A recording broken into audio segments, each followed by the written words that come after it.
Good afternoon, everybody. Welcome back to Brown's Rod and Custom. Happy Thursday. We got some things cooking over here. Wanted to just kind of run through with you. So let's start with what's actually going on here. Biggeron is working on the 40 Ford, which is under the car cover at the moment. He's working on the front fender here and the inside of the hood, just touching up the edges. Just a little bit of work on the edges he's working on. Light skim, same here. Just to clean up the edges from just years of working on these. So we're getting that done. And the plan is to undercoat with Raptor bedliner all of this under here. Inner fender, this panel, all of this will be Raptor bedlined on the inside. On the outside will be, base coat, clear coat, flames at some point. Bottom of the hood will be shiny black, just like the top of the hood before the flames. But we wanted to go ahead and get it just kind of dialed in a little better than it was. Typically speaking, for us, this is the last thing we worry about is the backside of something. We still do it, but it's the last step before paint. So that's what we're doing right now. We're running through this, knocking this out. Again, grill is looking really good. He's pretty much there on the grill. He might have half a day in the grill still, and then he's done. And yeah, so the idea here is goal number one. The first thing we're going to do is get that car painted black. Okay, 44 is going to get painted black, assembled, and become a car. That's going to happen. That's step one. Okay. Something else that happened to it. I don't know that you can see it. Maybe a little bit here. The power steering lines, the braided lines you see down there. He went ahead and hooked all the power steering lines up. Now we're down to needing a belt and a steering knuckle. And then this will be back up with steering and should have power steering, I would think, right? Yep. Maybe a hair more fluid once we bleed it, turn the wheel back and forth and bleed it.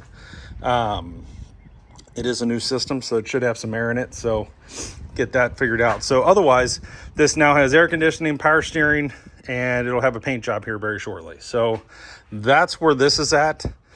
What do you think on this, bodywork wise, before you're ready to paint this thing? How long do you think, to ballpark? I think the 1st of May will be when you get back from the cruise. So next couple weeks, probably be painting this car. That's where we're at. I'd say 3 weeks.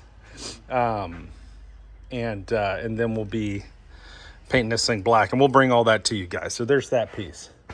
Now moving over here, the Apache is literally just getting parts. That's what's happening with the Apache.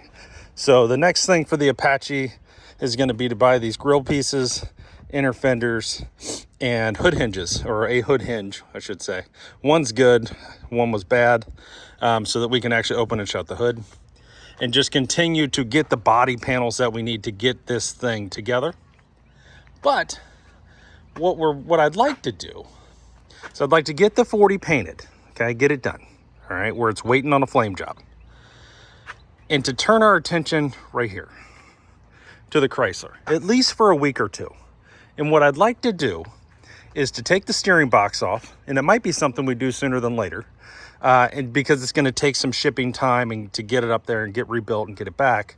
But take the steering box off. It's power steering. It's the worst part of this car, okay? And if you don't know what you're looking at, 1963 Chrysler 300 Sport Coupe. It's a 383 with a 4-speed manual. No, it did not come that way. Yes, I made it that way. I think there was like a handful that had that option. I found all the correct, date correct, everything for this car, which is what's in it.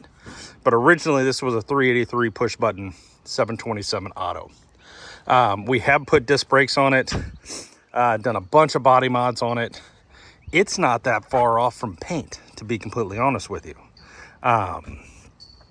But the steering in this is terrible. The steering box is just horrible. So what we're gonna do, take the steering box off, ship it up to, I want to say it's like Steering Gear or something. I could be wrong on the company. I have it in my phone.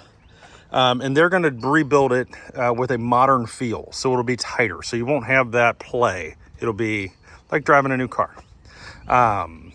So they're going to redo that. I believe that's like $550 plus the ride. So it's an expensive deal, but everything else is new. The pump's new, the hoses are new, the lines are all new, steering column's been rebuilt, all that's new. It's just the steering box is seen better days. So there's that. The next thing we're going to do, and it could happen before or after that, is we finally did get the rear window seal to go on here. Because right now we have that. We have plastic. I need to get my glass guy over here and see if he can do something with the rubber seal that I have. If not, then I do have options. Sort of. I did talk to Steel Rubber Products, who make window seals and whatnot. You see them at a bunch of the shows. And I talked to their R&D guy, and he told me to send him, to call him and whatnot, and schedule it and send him the window seal that I have. Now, so for those of you that don't know, they do not make a rear window seal for this car. And when we bought this car, the back glass was sitting in the back seat. Window seal was gone. Dutchman panel, the area between here and here, was gone. Ron actually made this because it doesn't exist. Okay. Now, I found that rubber seal from a guy out in California. It took me about, 3-4 years, I guess, to get it after paying for it. But we got it. But it's not perfect, but at the same time, doesn't have to be. I just need glass in this so it doesn't rot away. So I need to seal the car. So glass is the next thing for this after power steering. Power steering, back window, and I'll probably buy a windshield. And while they still make them, before they stop making them, I'll buy a new windshield and we'll get that done. Now, I do have all the chrome and it's in decent shape. And I do have the brand new rubber seal for the windshield. They sold the windshield, just not the back window. And it was a 1-year car with a 1-year back window and seal. Shit show. So this is why we call this the unicorn car, because it's literally parts that don't exist. So other than generic, big block Chrysler parts and that kind of stuff. So that's kind of the idea here. And we would also, in doing all of that, would be to get all of this tape residue and all this shit off of here.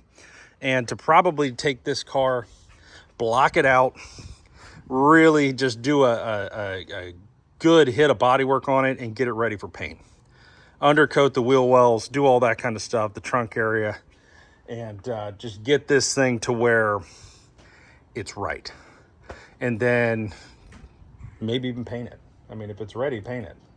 I do have a lot of parts. I do have one brand new door handle.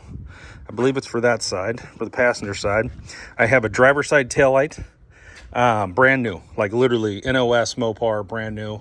And I can find those things. So I'll have 2 new taillights, no door handles.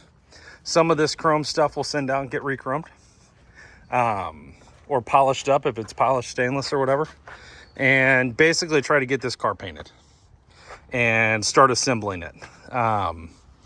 The big thing with this car is it's not a valuable car. It's not. And that's where this gets to be a challenge for really anybody thinking about building this car. It would be cheaper to build a 426 Hemi, 70 CUDA. That's not a joke. If there are parts, people know that they're very scarce and they're very expensive. So you have that going for you. And we need to get a set of wheels on this thing. So get the 40 done and then kind of jump on the Chrysler here for maybe a month, maybe 2 months. Try to get this thing dialed in a better, steering, brakes working better. We got to mess with the shifter linkage, get that dialed in, and just all around make this a running, driving, decent car. That's what I'm looking for. I want to be able to drive this around the neighborhood and not worry about glass falling out, steering not working, so on. It runs great. It rides great. All of those things are good. We did put disc brakes on the front. You can see them down there. Drum on the back. All of it's new. The underneath of this car is pretty much new. The suspension, pretty much new. everything's been redone. Under the hood, it's pretty much there. Sure I don't get stung. Power disc brakes. Got a 383 that we went through. It's 30 over. Got a cam in it, intake. You know, it's got the electronic ignition. All of the new stuff's new. Water pump, alternator, power steering, all that's new. Brand new harmonic balancer, all that, it's all new. So that piece of it, I have no concerns with firing it up and driving it, you know, to Georgia.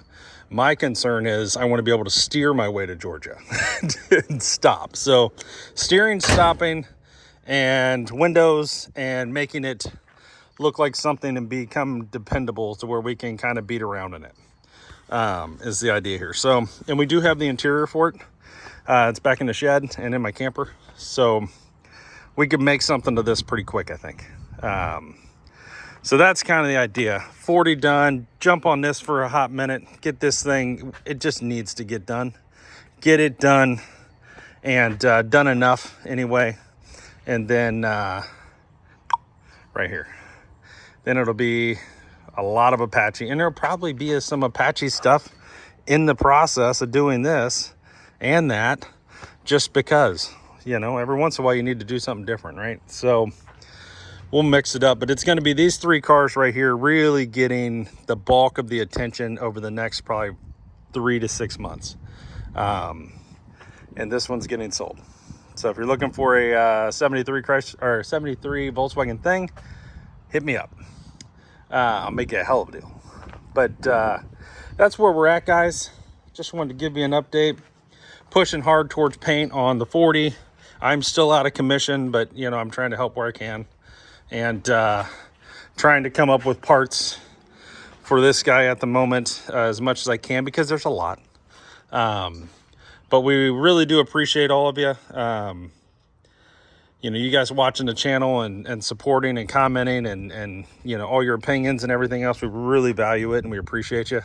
You know, I've had some interesting comments that, all right, for example, I had a guy tell me that, which caused me to look, that I'm not centered here, but I am centered here on my Mustang too. And I think it was just the angle of the picture that he saw. But he was saying that on a 58, the fenders are different. You got to move the Mustang 2 up an inch, the cross member forward an inch. And it caused me to look at this like, shit, did I, did I screw this up? Did I really do that? But I think we're good here. So happy with that. We are going to lower the front a little bit. Once we get everything dialed in and fitting right, then I think we'll get into the coil springs and maybe take an inch out or something. Just drop this front just a hair of the, just cut the coil springs. And which is the same thing we ended up having to do on the 44 too. So to get it to sit perfect. So anyways, guys, if you're watching this, please like and subscribe. We'd love to have you. And we try to post every day. And it's just me and this guy right here, Big Ron, my dad, building hot rods in a 2.5 car garage in Spring Hill, Florida. That's what you got. And for those of you wondering, no, we do not build other people's cars. We pretty much build our own stuff, and you know, if we want to, we'll sell it. If not, we'll keep it. And that's kind of, you know, but I'm being really brutally honest. Getting one done to the point where it could be sold takes such a long time that, you know, yeah. I mean, like this one took forever, you know, took about 1.5 years to get to this point. So, but this is the oddball, but it's, you know, love the car, but just not something that I have a place for at the moment. So stay tuned. Thanks for watching. Please like and subscribe, and check out all the videos. There's over 2,000 videos on our YouTube channel. Check it out, see what you think, and we'll be back with you guys tomorrow, and we'll have more on the 1944 two-door sedan. Have a good one, guys.